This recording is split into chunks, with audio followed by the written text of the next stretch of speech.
48 ঘণ্টার মধ্যে জালালপুর ডাকাতি ঘটনায় ৩ সন্দেহভাজন ব্যক্তি আটক গোমরা পুলিশের হাতে। জালালপুর ভৈরবপল্লীর অবসরপ্রাপ্ত শিক্ষক চন্দন চক্রবর্তীর বাড়িতে সংঘটিত ডাকাতির ঘটনার 48 ঘণ্টার মধ্যে সন্দেহভাজন ৩ ডাকাতকে আটক করে দৃষ্টান্ত স্থাপন করল গোমরা পুলিশ।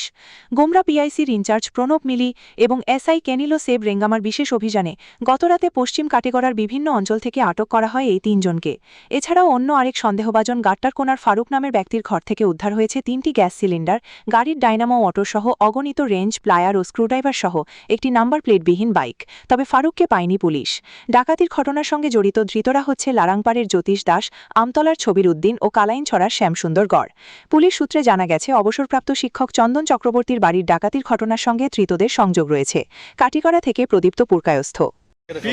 সিস্টেম করলে পিসিসি মান তো নিব কর গে রেন সীমা ওই সব